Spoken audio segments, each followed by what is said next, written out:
watching me like a nigga is cable. I'll be on no label, but my clothes be all label.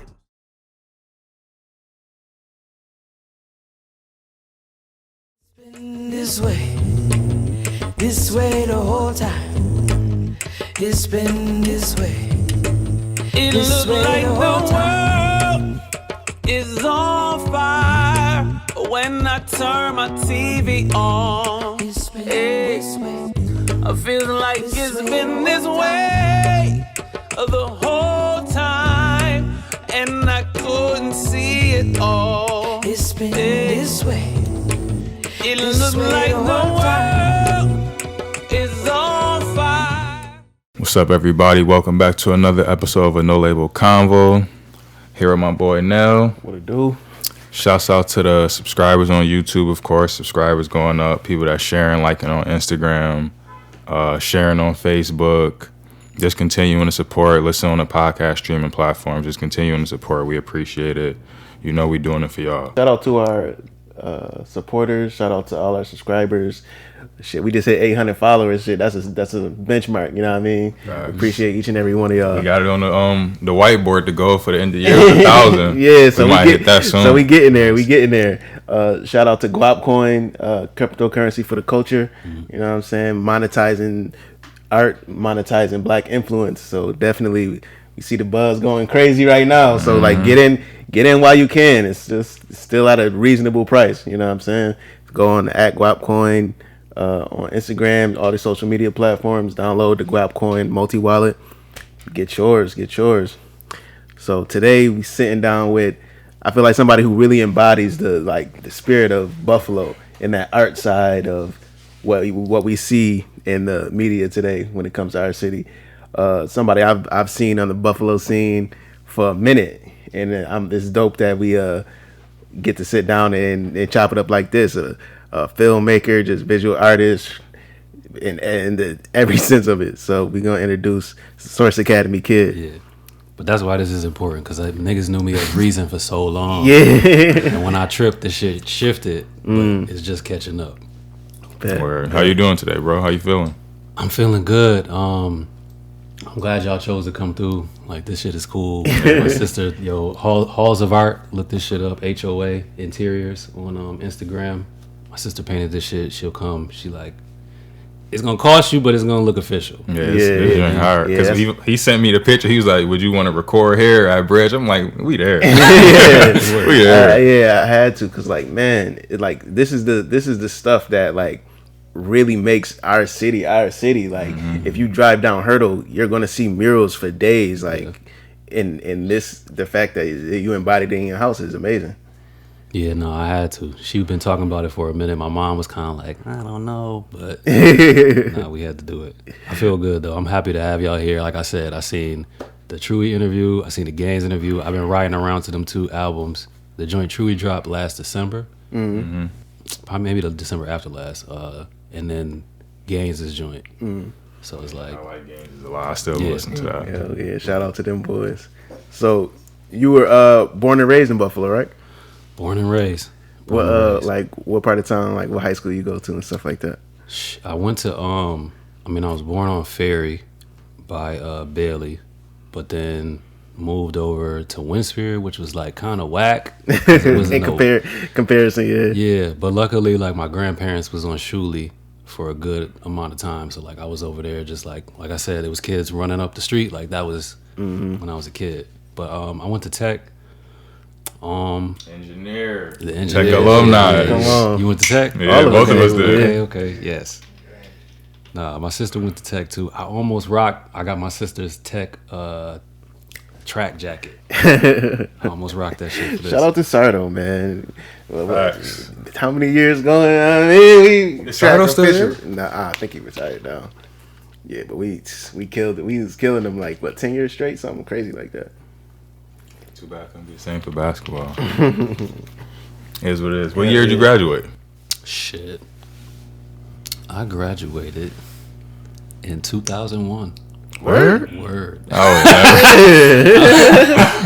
I was guessing like 9. Nah. 2009. I knew you was older, but I graduated in 11.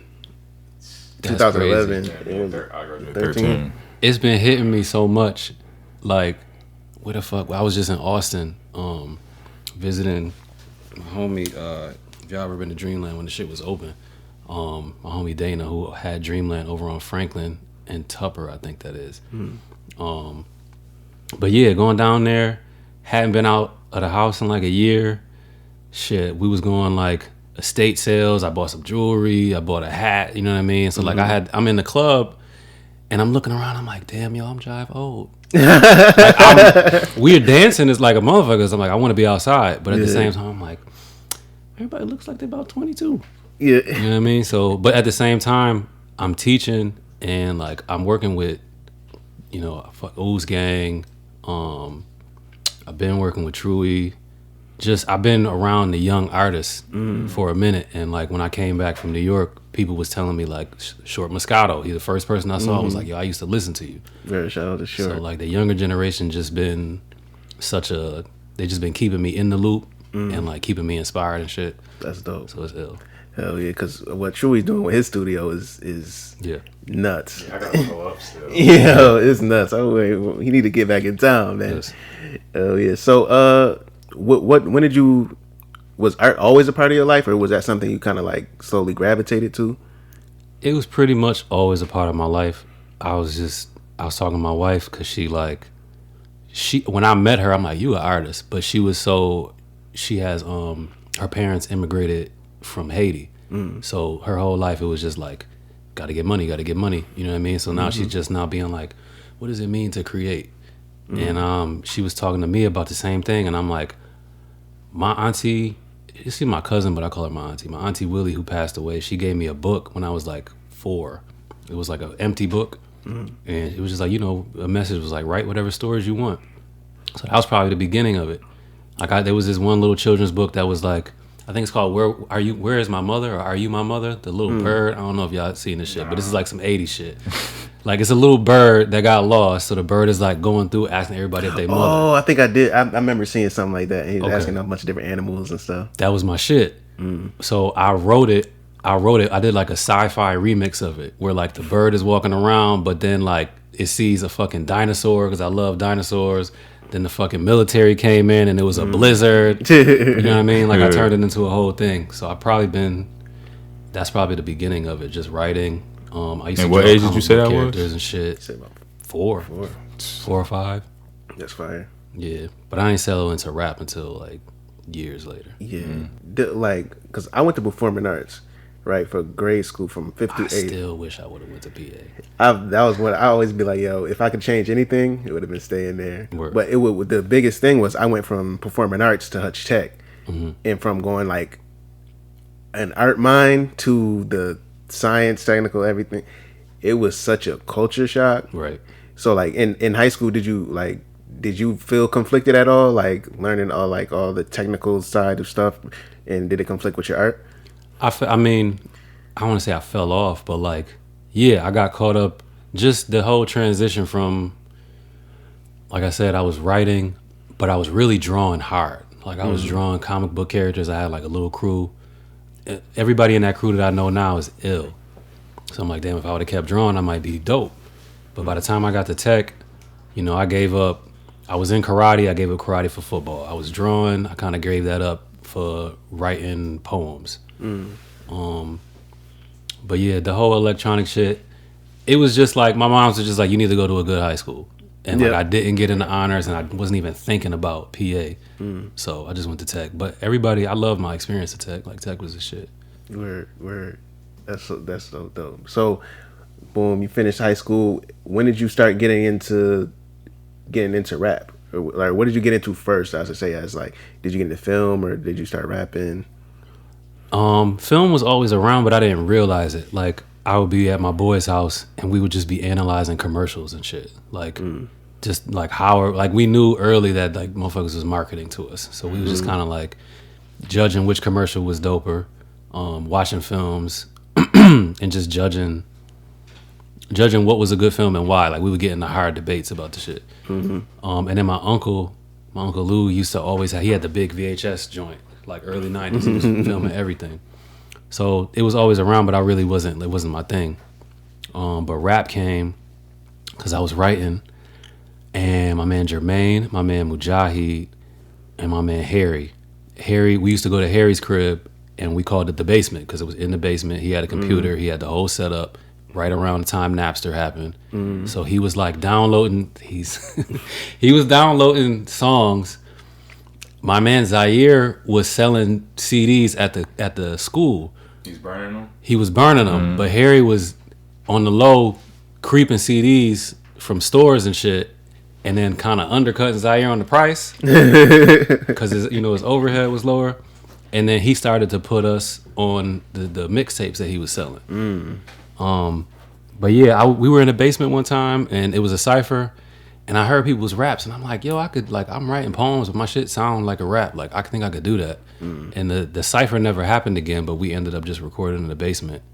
And my boys was way more serious about it than I was. But when people started being like, yo, you're just as good, if not better than your boys, I'm like, all right, maybe I should, give it some attention. So who were some of the people that you were like listening to that you think influenced your style early on?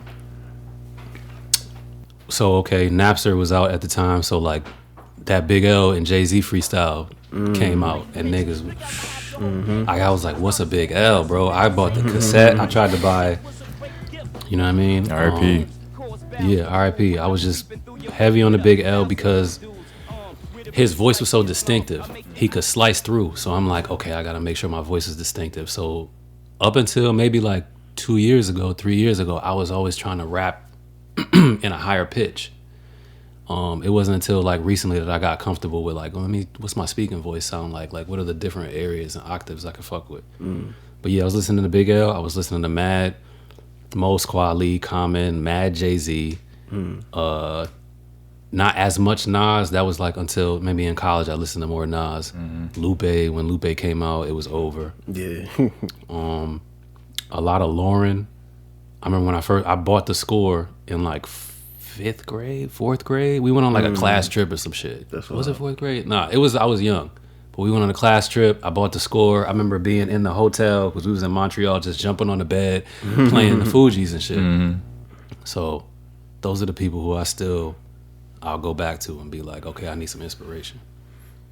Yeah, I'm trying to think, like, because I'm really trying to get the mindset of like, damn, I think of high school from 97 to 2001.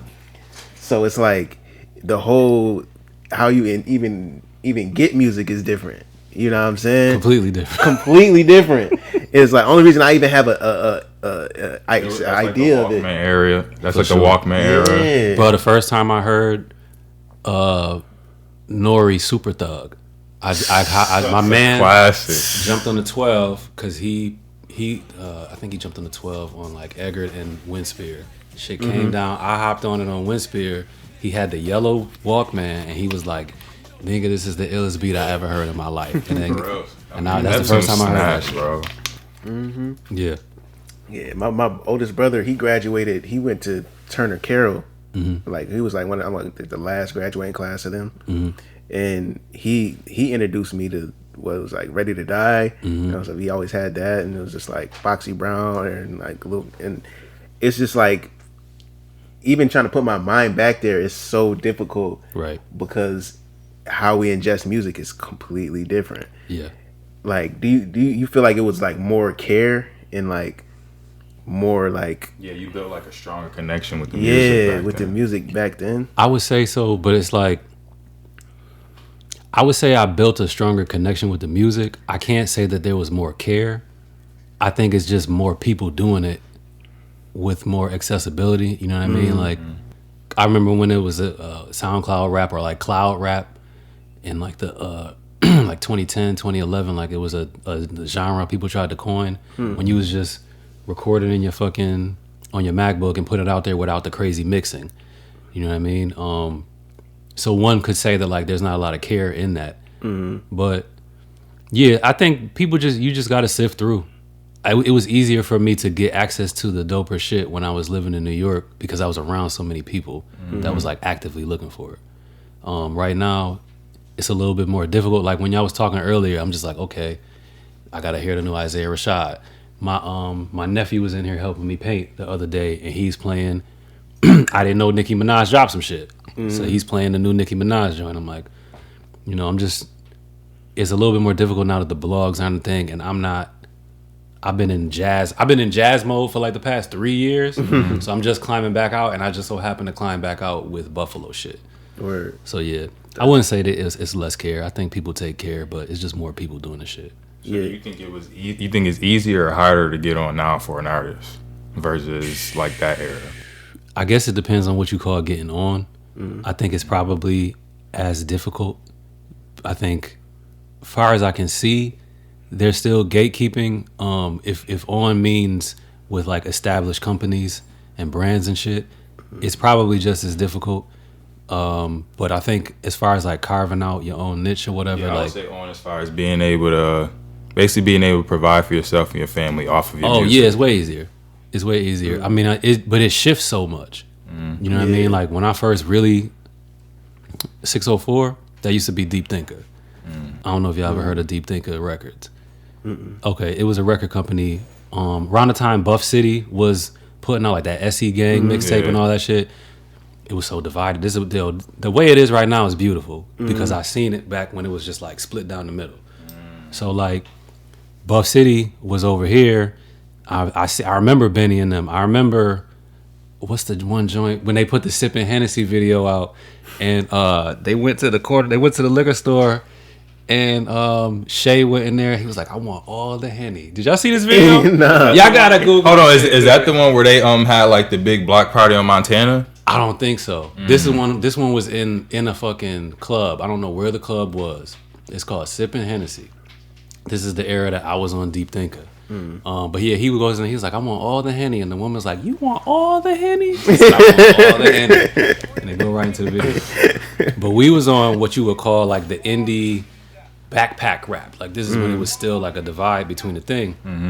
So when you go, like when you see all of those posters on the wall, like I'm on a lot of them joints because I was down with them, and the shit just fell out. Like we just disagreed business wise. You know what I mean?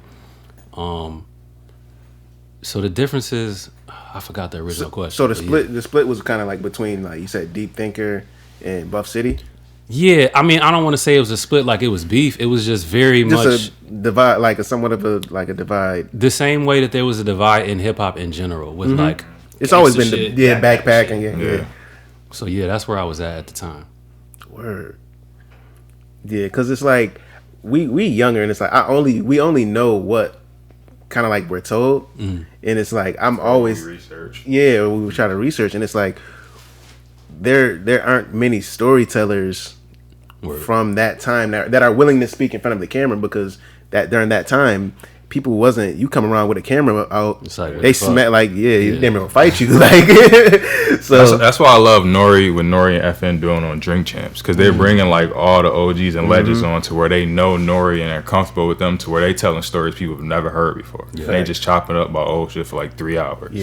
And I was gonna bring it to us, like how, like that's why we was talking how important it is to document what's going on in our city and just what has gone on here, and with the spotlight on it so much now, it's only right that we tell our story and don't wait for somebody else to come in and narrate it for us. No, y'all gotta, I mean, if y'all eventually talk to Dark Skin Jermaine, he's from the era slightly before me, so he like can make the upstate connection, if y'all ever heard of upstate. Onto the era that I'm talking about, the Buff City Deep Thinker era, the Broadway Joe's, why can't I remember the name? Oh fuck, Baby Steps. The Baby Steps era, which Derringer came out of. Baby Steps. So Derringer, the producer at Griselda, came out of Baby Steps. He used to DJ at Fee's. Fee used to do a cypher somewhere in the Allentown area, and Fee pulled him in to DJ at the cypher that he was hosting. You know what I mean? I think whoever, I don't know how he transitioned from there to Baby Steps, but Baby Steps was like the backpack ground zero. So like I was listening to a bunch of West Side Gun interviews. It's just so important that he's able to, because he talked about going to Baby Steps and being like, yo, East Side niggas, and didn't fuck with that shit. But I was over there listening to all of this quote unquote white rap. So like, it's been connecting for a long time. Like it took a minute to get here. Word. Yeah, that's yeah. This shit is just dope because I love storytelling, like and hearing stories. And just about to, we definitely gonna get Grand Fee on here. Word. Have a good sit down. You talked about earlier, and you was talking about just meeting the younger artists and keeping it fresh, like getting inspiration.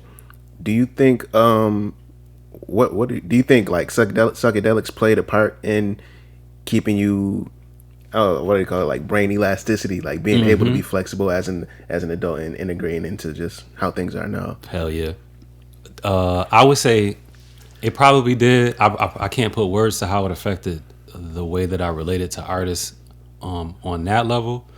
I will say it's like if you go to a rave but you're not on Molly. You know what I mean? Like it's just different. You don't feel the energy of the space differently. So like people was doing a lot of different drugs, but the psychedelics was a mainstay, whether it was acid or mushrooms. And so like it's one of them things, it's like love or sex. Like if you haven't experienced it, you can't really understand. You know what I mean? And so because I had that relationship with it and I was already doing my own work, when I came up and started talking to people, we was able to speak the same language. And then it was kind of like some people welcomed me in because they had listened to me before, and some people welcomed me in because we were able to communicate. You know what I mean? Me and B Daylight from Rodigis, like Shout out to B. I remember the first conversation with him, you know what I mean? It was automatic. Like that's my man. So yeah, it's been like that. It's been very helpful. Dope. So when did you get introduced like to like mushrooms and psychedelics? First time I got introduced to mushrooms was not good.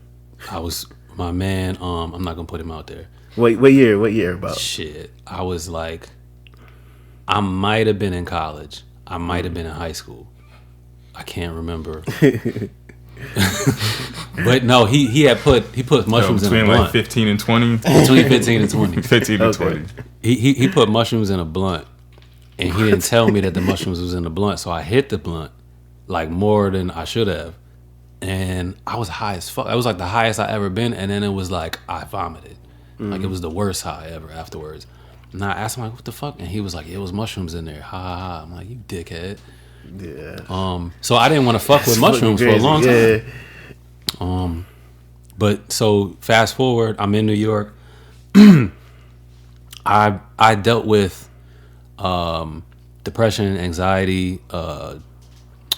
I don't know if that's because of the phones or what, but like just issues, mood disorders. You know what I mean? And I'd gone to therapy. I was doing pretty much everything that they told me to do. I was working out. I was doing meditations. I'm studying different religions and shit. And it was doing the things, but it wasn't. I was like, I need more. And like the first time I ever went to a therapist, I was in high school, and it was older white dude. He was just kind of like, okay, yeah, your father went to jail. Here. And tried to slide me a script, and I'm 17. I'm like, I don't think that's what I want. Yeah. So fast forward, I'm in New York, and it's just rough. Like we was talking about, I'm dealing with all that shit. I'm in New York. I don't have a therapist. I'm doing all the things, and something was like, if you could drink ginger tea to fix your stomach, you should be able to eat something to fix your brain. So I just started. This is when YouTube was just now starting to give you recommendations on the side. I started Googling shit. Ayahuasca came up, and I'm like, damn, well, I don't know when I'm going to South America. Yeah, to Mexico or some shit. Little did I know niggas was doing ceremonies and shit in New York. Oh, wow. But, so I click on that. Okay, they recommend some other shit. They recommended a study on mushrooms where a dude had, what's it called? Not pressure headaches, cluster headaches. Old white man in Texas had cluster headaches, and he ended up taking mushrooms. He's one of those like staunch, I never smoke weed ass. So, but he's just like, I'll go to jail for this shit. And then the next recommendation was the Johns Hopkins study. Yeah, they do a lot of stuff. So like I hadn't dove into anything like that since I was a kid when I found out about dinosaurs. You know what I mean? Like I was a month straight just downloading the PDFs of the abstracts. Basically I got to the point where I'm like, they were dosing people by the milligram. And I'm like, well, okay, what's the gram equivalent of that so that I can have this experience? I found it. And then I just like slowly went up. I took 1.7 the first time with my girlfriend, now wife, at the park. She actually did it before me. She called me. She was like, the trees. But I went to the fucking park with her. I did that shit. It hit me because I'm in the park. I had to go to the bathroom, and the shit wasn't hitting yet. So I took a piss, and it felt like I was pissing on somebody, but I was pissing on the roots of a tree that were exposed. So like, I could feel the tree. You know what I mean? Trees are alive, obviously. Yeah.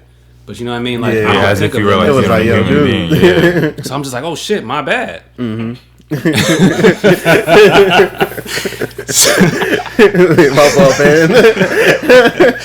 No disrespect. For real. So I really just at that point I'm like, okay, this is different. I came back to the crib with Fee. I'm like, yo, this shit is not weed, and he didn't really understand what I meant. So 1.7, I did 3.5. That didn't really hit in the same way because I was tripping with other people and I was trying to facilitate, which I'm kind of growing into. Mm-hmm. And then I did 5 grams right before my 30th birthday. And that's where the Source Academy Kid comes from. I have not had it since, and I don't think it, in my personal opinion, experience, it's not controllable. But I had the complete ego dissolution. And it was like, I don't know if y'all remember, you know what TV fuzz looks like, right? It was like, in my mind's eye, it was almost like TV fuzz just raised up at the height of the trip to the top, and then I just kind of broke through some shit. And it was the oneness experience that people talk about. You know, you're everything. The song at the end of the film, I am it and so are you. Like, I made that after the trip because I'm like, yeah, that's what it is. Yeah. And ever since then, yeah, I mean, we'll get into it, but you know, I still trip. But like, that was the transformative one. I've been working on lower doses and doing a lot of other shit with it, meditations and all that. But that was the one that was like, Source Academy Kid, my bad. I break through and I see I'm a child. I'm a 4-year-old at a desk. And every time that I have, it's almost like information is coming into me. It's like what feels like math and what feels like nature, for lack of a better term. And I'm writing on the paper on my desk whatever is coming out, and it's all, you know what I mean, I am it and so are you are one of the things. I look up and it's like I'm on a spaceship. You know what I mean? I'm at a desk, I'm a 4-year-old, but I look out and all you see is space. Like, think about what a preschool would look like on Deep Space Nine, you know what I mean, on Star Trek or some shit. That's what it was. And when I had that dissolution experience, the first thing I said was like, the source. And then when I had that child experience, I was like, I'm a kid. So then when I was coming down and I'm talking to people, I'm like, the Source Academy Kid, because I felt like I was at school. So I just been, you know, developing. You're a student in the universe. We all are. That's a fact. For real. They don't teach enough about the universe in the universities. Nah. That's all I know. And reason why I was like trying to hone in on the time frame is because I remember we had conversations and we were talking about a teacher named Kalindi EE, and he's been doing psychedelics and mushrooms since like 70s. It's like 75. He does like really large doses, but it's like the stigmas put upon psychedelics, and even just being in that time, it's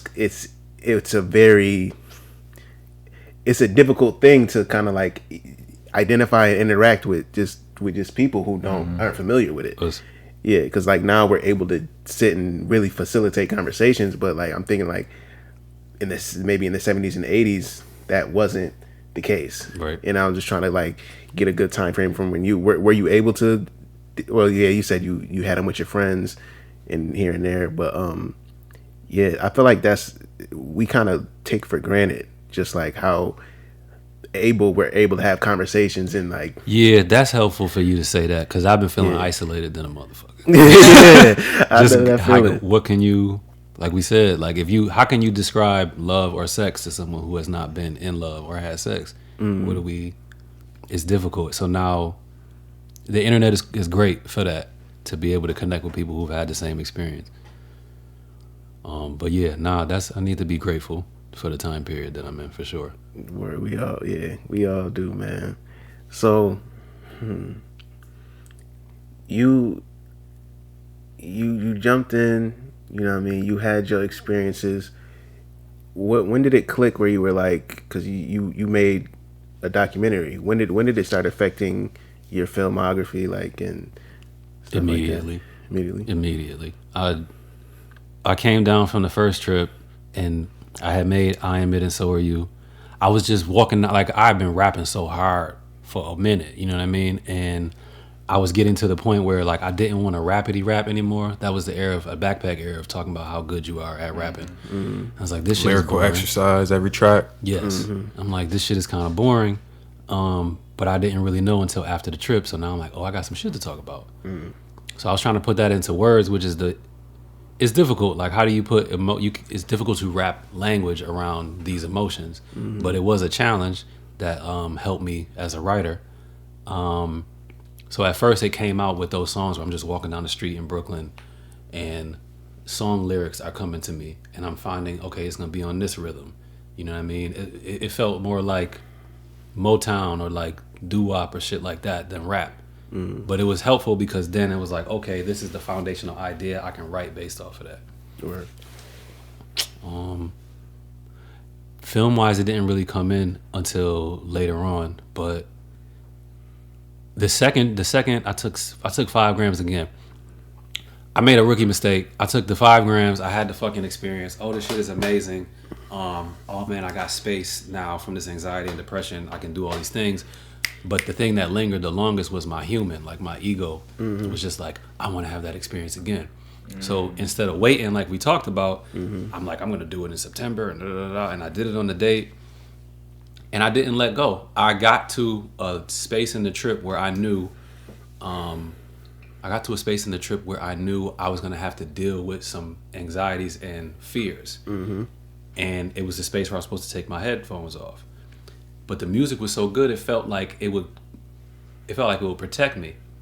So I kept the music going, and the trip just locked me in this middle purgatory kind of space. And it was like, I could call it a bad trip, but it was like I learned a lot from it. So when I came down from that, something in me was like, you need look up French sci-fi. So I was Googling French sci-fi because I'm like, this is what it feels like the way that I wish I could remember the name of the film, but I looked up French sci-fi and I saw the imagery. I'm like, that's what I saw. You know what I mean? I listened to French psychedelic rock, and I'm like, this is what the fuck it felt like. And so I ended up chopping that shit up and making songs out of that. So that's how I integrated. So describe, like, what is French sci-fi? It's really just How was different from regular sci-fi? I can't even describe it. It's just the animation style. That I saw, that I was like, this looks like what I saw in my mind. I guess the reason that I even use French is because I was thinking about the French language when I was tripping. And it felt like the way that the language moves through the air, it felt like a whip. You know what I mean? Yeah. And I was like, oh shit, that's interesting. It's like synesthesia. Like, I'm not thinking about motion when I think about language, but the two things crossed, and then when I came down, it's one thing that I remembered. So that's why I even Googled it. And it was a little, not sad, melancholy. It was a little, the trip was a little melancholy because I didn't allow myself to just fully dissolve, and so like the French shit was a little melancholy. You said something like that. Something told you to just like Google the French sci-fi. Yes. What would you call that thing? Some people be like, oh, it's like my spirit, depending on like if you're Christian. Yes. Some people say like ancestors. Do you think the mushrooms like attribute to help with that? It's funny because when I kind of cringe at the film right now because of things, I was like, I think it's ancestors. Like, it's some shit that niggas been do that. But at this point in my life, it's like, it's me. I say my human a lot because the more that I've tripped and like applied meditation to it, the what I'm on right now is like when I found out about spiritual baths, I'm like, oh, this is the shit. Because neurologically, you know what I mean? My nervous system is relaxed. You know what I mean? That's a beautiful thing because I'm stressed out. Also, if my nervous system is relaxed, that means I can get into deeper meditations and deeper visualizations. But point being, all of the practices that I've been doing have been allowing me to center more into the soul or the spirit or whatever you want to call it. So like, I'm just in this thing. And even in and out, fucking, the trips allowed me to see that like even the duality of in and out and all that shit is not a thing. But just for the sake of having conversation, I'm in this animal. You know what I mean? And the more that I practice being me and distinguishing from me and the animal, the more I could say like it's actually me telling myself that. You know what I mean? Does that make sense? I get it from a sense like my parent, like my father was a Christian, and one of the verses is like Christ said like be in this world but not of this world. Us. And it's like that's kind of like how I look at it. It's like, yeah, I understand that I'm experiencing this life and what I'm doing right now, but I also understand that there's something bigger than me that I'm a part of. There's no difference between you and me also. For sure. So it's just, I feel like it allows you to not create barriers between one another, because a lot of people get caught up in their ego, and it's like, I'm over here, I need to hoard this, versus me and you the same. The energy that moves us is the same. Yeah, you're Source Academy kid. I'm Side Effects, Beyond Prolific, but when we're sharing that energy that moves us is the same. Yeah, we just different for right now. Yeah. So I definitely understand that concept, and like I've done meditation, been in my meditation bag, and like I was doing that a long time before I tried like mushrooms. And what I noticed was that space, that headspace that I was in, it was a point where I was meditating 4 hours a day, like doing that like consistently for like a good month, and I would notice what type of zone I would be in, and the zone I was in then was the same type of like area or zone I was when I had I think I split an eighth, and I was like, oh, this is familiar, so I'm like, oh shit, I wasn't tripping back then. Like, no, I know I have the physical representation of what I was doing and what I was going through. It's some wild shit. Yeah. How'd you get past, like, when you first started taking them, how'd you get past that, that nauseous feeling that you have? Or did you not have that? I did. What happened to me? I started being more mindful of, like, because I take the teas most of the time. I started being more mindful of how high I set the fire on the tea. At least with that, because I did it with my cousin one time. I was tripping. I did 2 grams. I made the tea. I called him. I'm like, nigga, I'm up here. You know what I mean? And he was just like, I'm jealous. I was like, I got more. He's like, come through. So he came through, and I made the tea again, but I didn't put it all the way down on low, because I'm like, maybe the fire needs to be hotter, because then I won't get all the shit out. And from what I've observed, it's like it just makes it more potent, and so it makes my stomach hurt a little bit more. I also was not ready for that trip. Like, that was a whole nother story. But that's what I've been doing. When I've been taking microdoses, I'll make the teas, and there are some times where I just eat it. Like, how do you usually ingest it? Just eat it and you still get it? The first time, it wasn't, maybe it's the second time, because I've done it 3 times. I need to get to mine. But the second time, my friend was telling me he read somewhere that if you smoke, when you take them as well, then it kind of subsides the nausea, and it kind of did, but I still kind of felt it. Yeah, like it wasn't as bad as the first time. Even if you make like regular ginger tea, I heard that helps with the stomach stuff.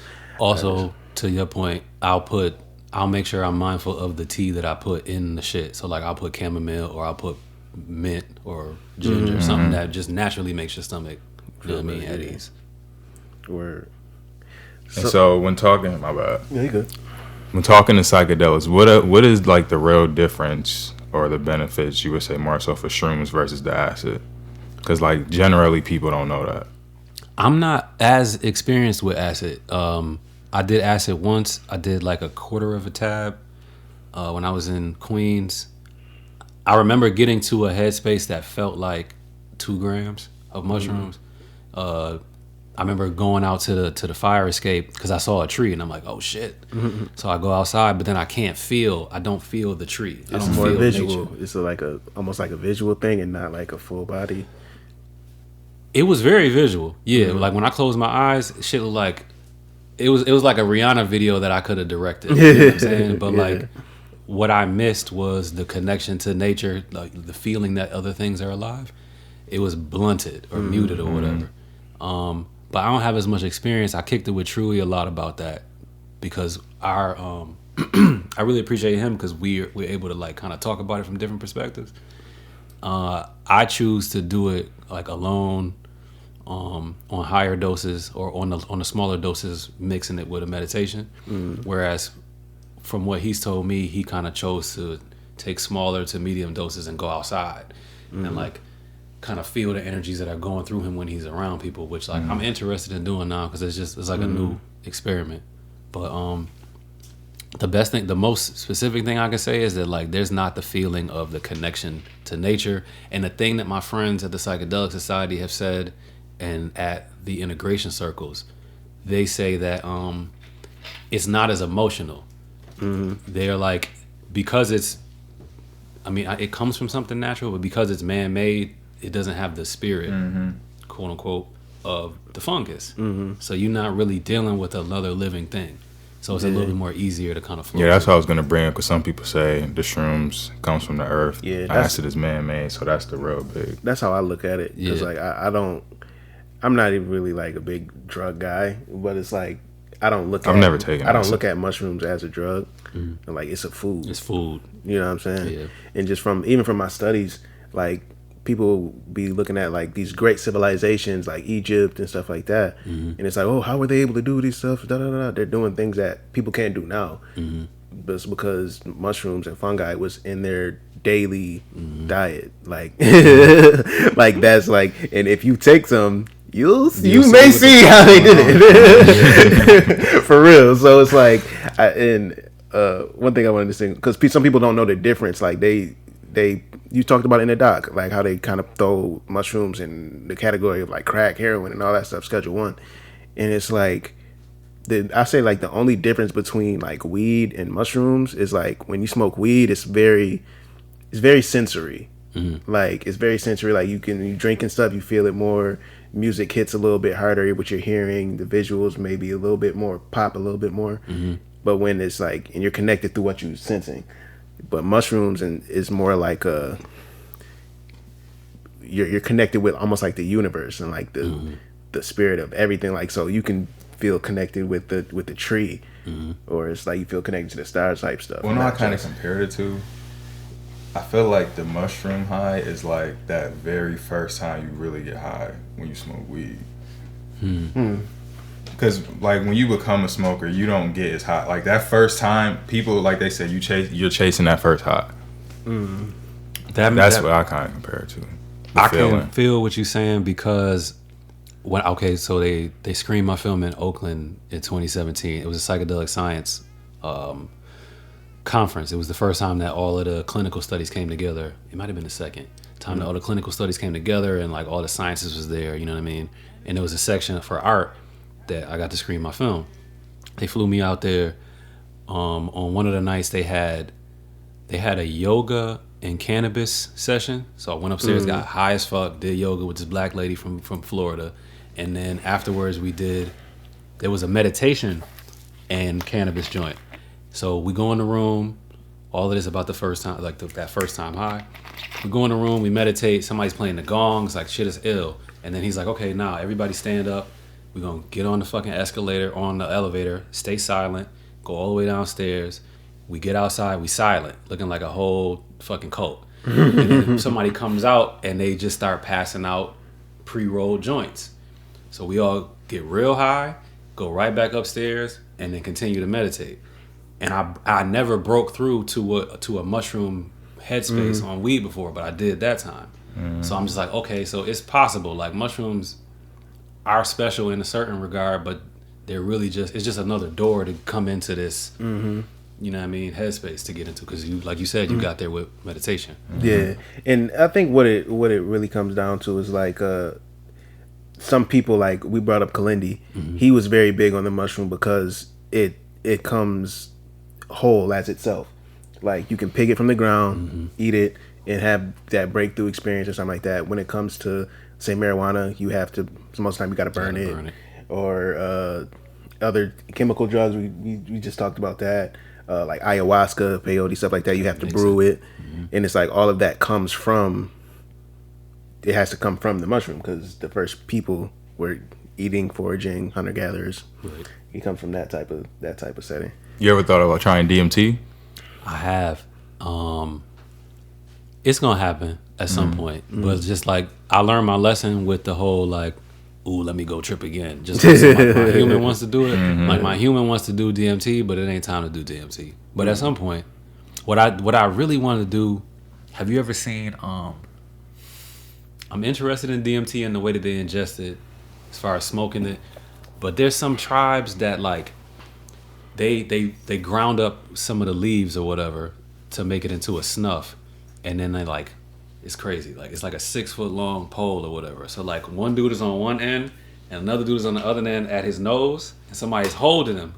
So he blows the DMT from one end to the other. I think I heard Mike Tyson talking about that. Yeah. That's the shit that I would rather do, because DMT, the way that they ingest it is like 15 minutes, if that. But that shit, you there for like 2 hours. Yeah, So that's like, okay. Yeah, that's I'd rather do that. Yeah, Kalindi talk about that too. He would talk about how like when you get to certain amounts on like in the grams, it's like it's the same place, but the duration of how long you're in that area is longer. Yeah. Hell yeah. So, we kind of like talked around your film. Is there anything directly you want to say about your doc? I guess I want to say that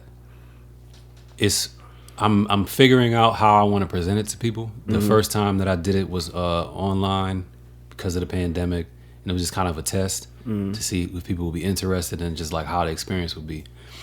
Right now, I'm planning screenings. The first one is going to be in Buffalo. Not gonna say where, but like it's gonna be in Buffalo. You know how soon it's gonna be? June, like end of June. So yeah, just at WSTS, at official WSTS on Instagram. Like I'll be posting about the shit. But yeah, I want to do one in Buffalo, do one in New York, and do one in Austin. Just to start it off and just like connect the dots with people that I've been communicating with online but haven't seen in real life in a minute. And then at some point, I'm either gonna put it online. I'm not really sure if I want to put it online yet. My professor was like, "Don't put it anywhere because you want to do film festivals." But I have a film called American Psychonaut. That's a longer version. That is a better version of it. And I'm just kind of like using This World is Strange as kind of a test to be like, how do you roll this out? So the next one, it's got an album with it too. Yeah. Well, a soundtrack. I don't want to say an album, but yeah. So do they like film festivals like frown upon that? Or the way she broke it down, and she was like, they like shit that nobody has seen. Like it's not exclusive. Yeah. Oh, okay. People gonna pay for it. Then. Yeah. Film. Yeah, I get that. I get that with the film festivals. Yeah, because I'm like. And my bad. What'd you say the second film was called? The second film is called American Psychonaut. And so This World is Strange. If you look us up on YouTube or any streaming platform, you're gonna see the soundtrack that goes with it. So like the song at the end is on there. I did a song called World on Fire with Drea. Shout out to Drea. Yeah, she's so dope. We might have to interview. You gotta find her. That was such an ill experience because I've known Drea since Soraya was a little girl, and we had never really collaborated. But back to New York when I had that trip and I'm walking around making up these songs off the top of my head, one of them was World on Fire. It was just something that I beatboxed into my phone. I brought that over to GCR, had Rest in Peace to Pello come in, R.I.P. Pello, played fucking drums on it. Damn, I remember I picked him up, drove to the spot. He came in, killed it in like a take or two. And then I had Drea come in on another day and she just was just going ham. She was just trying to feel it out. She found the energy, started going in, and then me and Elijah sat and arranged it for a second, and then he was like, "Yo, I'm gonna work on it for a second." And then he sent me the arrangement back, and the shit was just beautiful. You know what I mean? Oh. That's the one people, when they hear it, they're like, "Yo, this shit need to be everywhere." Yeah.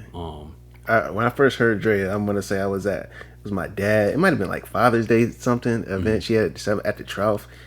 She was singing. I'm talking about me, my dad, and my brother were crying, like watching her perform, and we're like, "What is going on?" We looking around, other people crying. Yeah. I'm like, "Yo, like this is crazy." Yes. Like she carries that type of energy with her, yo. Yeah, man, that's super dope that you got her a part of that too. Yeah, I mean I'm happy that I was able to collaborate with her because we kind of come from the same era of artists. Idris might be like a little bit before me, but he's doing his thing. And as far as collaborations, I'm just excited because I'm doing joints with Gaines. Y'all gonna hear at a certain point. I'm doing joints with Truey. It's gonna end up being a Miserable Genius. There's gonna be a lot of people. Like I said, This is for the soundtrack or just creating music in general? Yeah, I'm just at a place right now where I'm like, there's so much art that I want to do and that I'm evolving into, and I'm at the point where I really just want to collaborate with the people that I've been around for a minute, but I never really got to work with. And that's, they're helping me. You know what I mean? They're helping me like sharpen my sword. They're also helping me because like the eye ain't really on me, like it's on younger people. So like when younger people hear a Gaines joint, they can be like, "Who's this nigga on the hook?"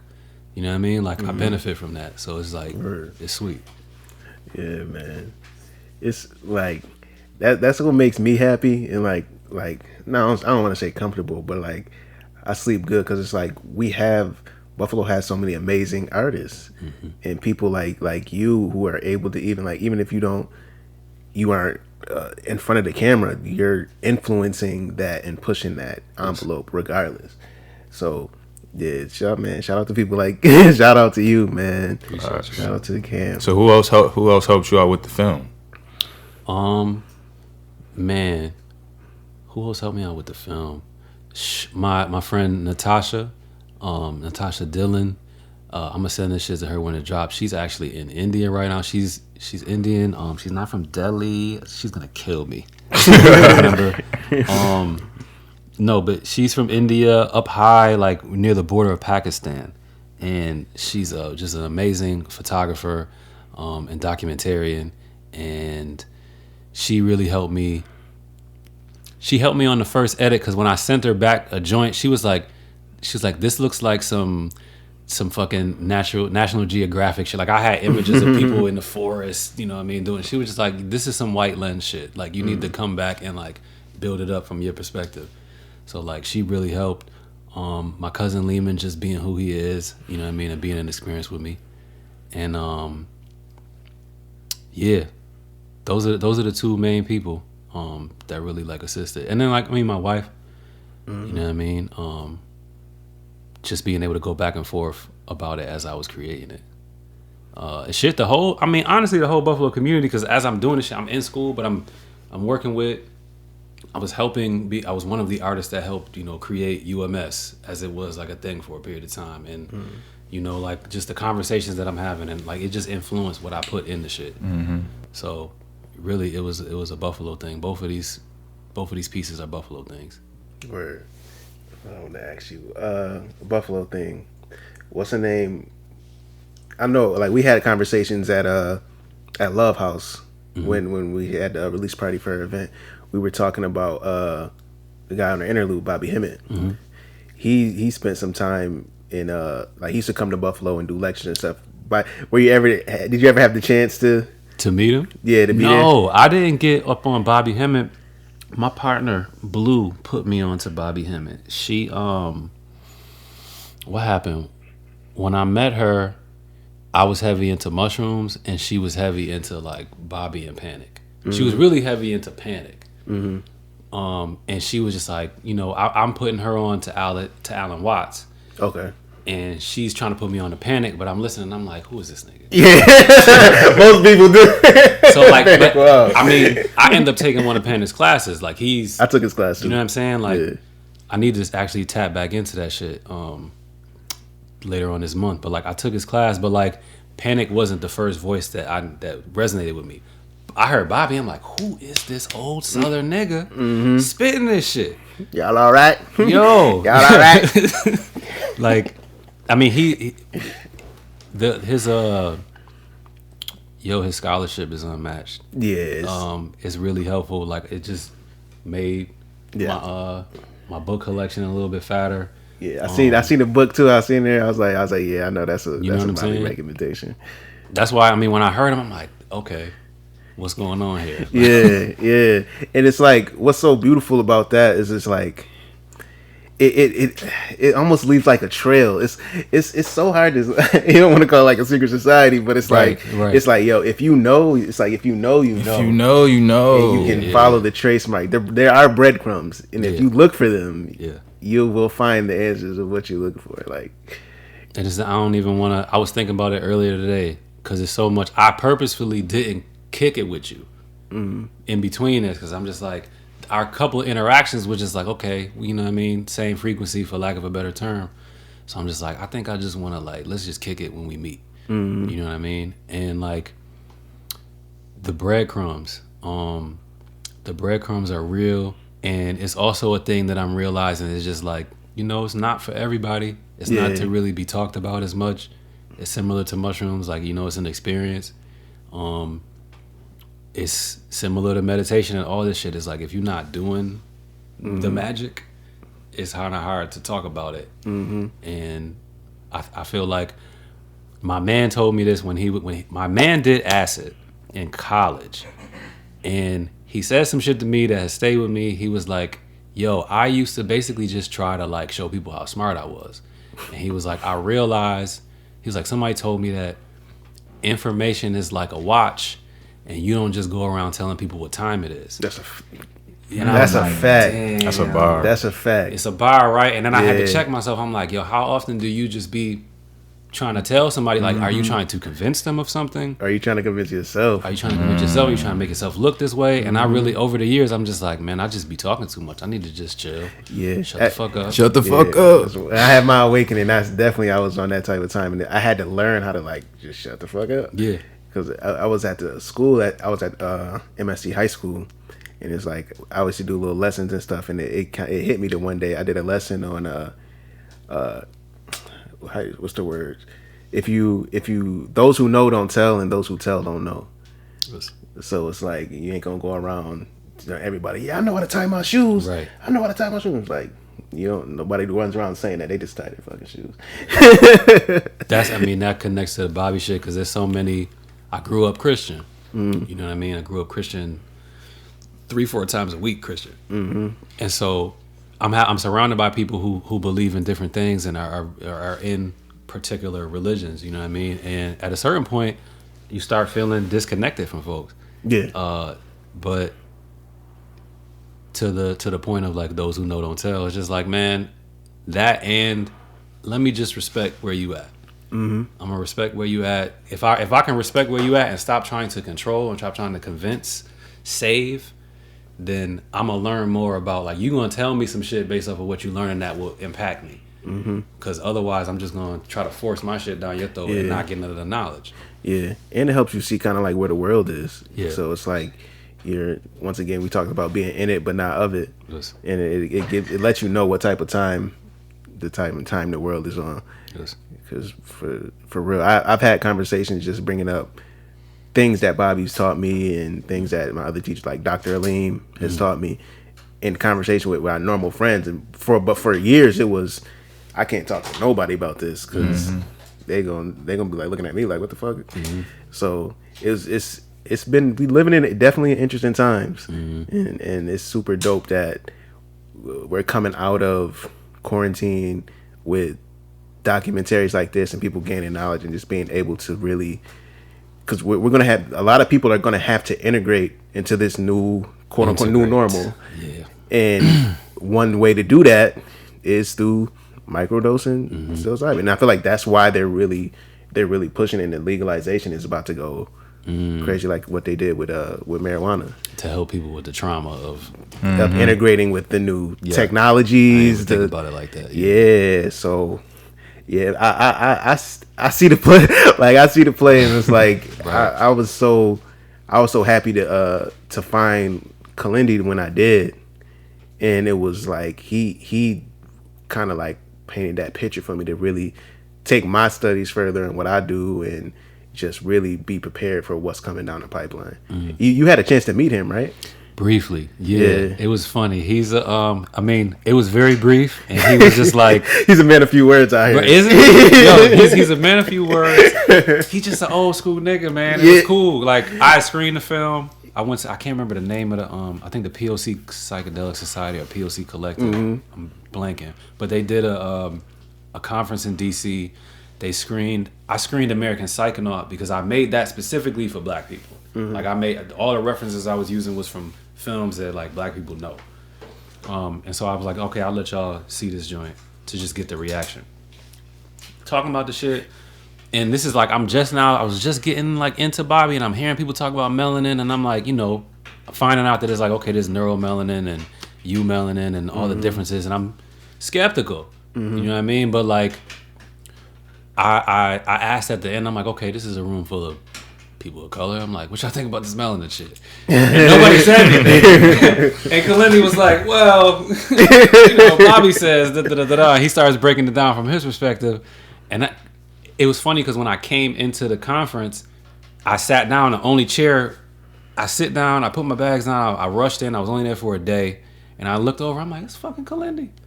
Okay. And he was the only person that spoke up about it. And I had messaged him, I talked to him afterwards, and he was like, I'm like, can I do an interview with you? Because I wanted to put him in American Psychonaut. I was like, can I do an interview with you?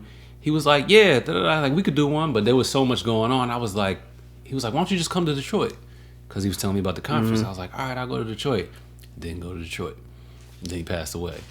You know what I'm saying? That's the one that you went to? Yeah, I went to. That's his conference. Yeah, and we went out there. We planned on going. Like literally the day I learned about him was the first day. Like I actually like got mushrooms in my hand.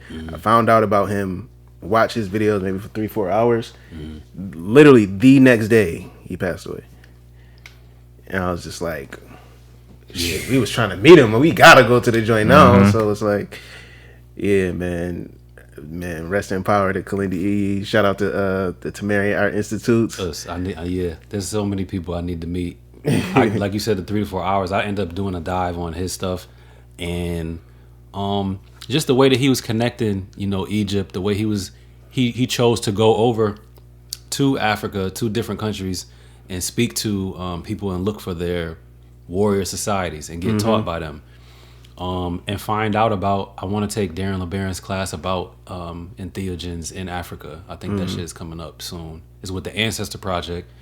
If y'all never heard of that, follow the Ancestor Project.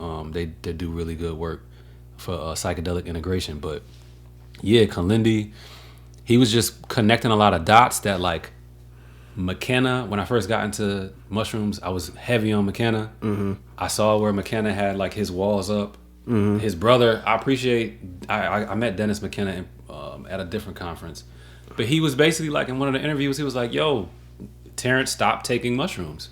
You know what I mean? He ran up against some shit that was in his personality that he didn't want to deal with and stopped doing it. He kept doing DMT though.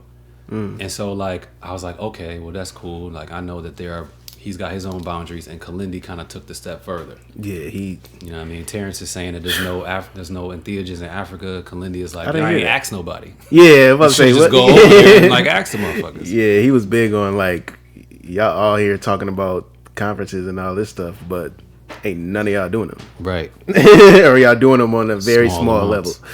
Yeah. So yeah, that's solid. Yo, shout out to him. Shout out to his family. Shout out to OE, the KI network. Yeah, they're keeping that joint going. Is there anything else you wanna touch on? We covered a lot. Yeah. No, I appreciate y'all. I guess what's on my mind, what's on my heart right now is just like for artists in the town to just keep going and just keep making things, because you don't keep making things and keep working on yourself. I know for me, the issues that I've had, we talked earlier about just like being able to communicate with people and like that being the music is half the battle, and then like your interactions with people is half the battle. My interactions with people are colored by how much work I did on myself. So like the more work I've done on myself, the better my interactions are with people. The less work I did on myself, the more I was moving out of fear, and you know what I'm saying? So like just keep making shit, keep working on yourself, and keep coming outside and building with like-minded people. You know what I mean? And like the things will come. Because the things, I was having a conversation with Fee, shout out to L Biz. I was having a conversation with L Biz. He's on his way. You know what I mean? He's been extremely successful over the last couple of years on independent tip. We was just having a conversation about like, yo, yeah, you got your plan, but like Biz was like, the things in your plan might not be manifesting specifically, but like look at all the other shit that's coming to you that you ain't even planned for, just for you staying on the path. Yeah. And for me, staying on the path is like, it's been difficult, but I'm beginning to appreciate on a deeper level and be more grateful for the shit that is pulling up. You know what I mean? And being okay with the shit that didn't work out. Like it just was a season. You know what I mean? So it's happening. It's a beautiful time. Fucking, if you talk to any older artist that was doing shit in like the late 90s or before that, niggas never would have thought. Knew it was possible, but like could have never seen it the way that it's happening. So like, yeah, just, you know, I don't know. So immerse yourself in it. Word. That's Continue to come together. Don't let the egos get involved. Everybody want to get on. Don't let it separate us. Because what got us where we are right now, it's working together. Yeah, it's working together. Yeah. Well, you said something. You said about working on yourself. Yeah. And putting. That's the real. Like I was telling for artists, that's the real work. And if you talking, you want a cheat code, a shortcut, work on yourself and clear up what you need in order for you to be a better person, like human type stuff. Because then you'll notice people will start attracting the things that you need that you didn't know you needed. You know what I mean? That's when the universe start lining up with you, and everything will fall right in the pocket. Nah, that shit. Damn, I feel like we could go forever, but like, I mean, it's been on my heart, just like working on myself, meeting people while I was in New York, giving me a better understanding of capitalism. You know what I mean? Meeting people in New York and in Buffalo, giving me a better understanding of patriarchy. You know what I'm saying? And just like there's conversations about, how do you put it? The effect that patriarchy has on men was not a thing that I heard a lot about, because I was around a lot of women who were dealing with the effects of it on themselves. That makes sense. Yeah. So that was something I wanted to ask you about, just like from a black male perspective, just like state of where things where we're at now, and just like the mental health aspects and stuff like that. We got taught a lot of bullshit. You know what I mean? Like we just got taught a lot of bullshit, and it's like, I'm reading this book, me, my cousin, and my man Malik, who was an educator in Baltimore area, we ended up reading this book called The Will to Change by Bell Hooks. Apparently it's like a more lesser known joint, but it's one that got her in trouble, because she was basically talking to the other feminists at the time, and she was just like, yo, y'all solid on your critique of patriarchy and its effects on women, and how like men hurt women. What seems to be more difficult for you to see is like the effects patriarchy has on you in your interactions with men. So she talked a lot about like the mother wound, and how like you got a single parent household, and people will say like a woman don't know how to teach a boy how to be a man. But she was being more specific to be like, a woman who doesn't have a dude in the house may have this idea of what masculinity is, and then try to teach her boy that so that he can survive out here. You know what I mean? But like not having a dude in the house, dudes have the lived experience. So like she talks about, you know, being able to see patriarchy's effect on women in that way. She also goes deep into like just the way boys are socialized, muting their emotions. You know what I mean? Coming from men on some basic like boys don't cry shit. Coming from moms on some like be the man of the house shit. And it just had me like I came to a piece of writer's block or a point of writer's block because I'm like, I don't really got shit to talk about right now. And then I started going back into that book and I'm like, you know, and I'm underlining things in the book and being like, at what point did this happen in my life? At what point did this happen in my life? How have I emotionally closed myself off? My homie talked about it.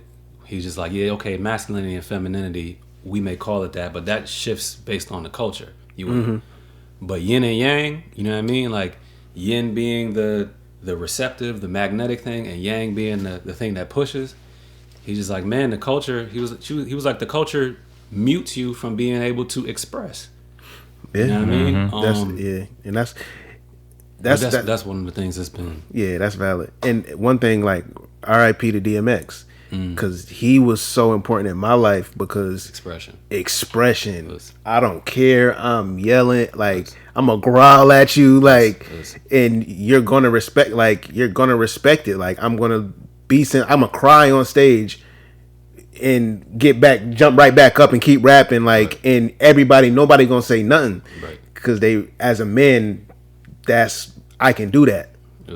And it's just like my idea of manhood came from watching DMX as I was growing up as a kid, and then seeing it now to where we have like cancel culture and just so much stuff with social media. Like they'll try to suppress they'll suppress that, like, oh, angry black man stereotype and all that type of stuff. It definitely, I was definitely growing up conflicted, like, damn, like, I'm thinking the world gonna be like this, like, I'm gonna be, and then it's like a completely different thing. Yeah. Nah, the cancel culture shit is like, what I learned is like, it's the same shit with everything. When, to be frank, when white people get the shit on the pop culture level, it turns into something else. When, like, people do their best. I've seen people do their best to integrate when there are issues within a community, and then how do you put it? I've seen people do their best to try to integrate when people fuck up in community. You know what I mean? Like, I think on a Twitter level, I see motherfuckers canceling, but on like a personal level, this shit is hard because we all traumatized.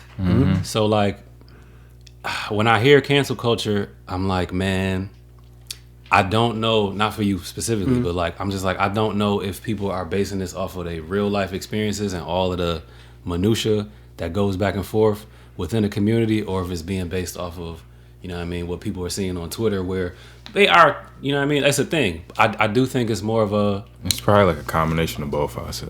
Like a pop culture thing, but you feel like it's a combination. I think it's a combination of both, yeah. It's hard, because I lost a lot of friends over the last couple of years due to people going through this transition. And I think I learned a lot about myself. That's when the masculinity shit came up. I'm like, you know, there are points where I feel like I was completely right. And then there are points where I'm like, well, where was I complicit in this shit? And can I be real with myself? The DMX shit is real.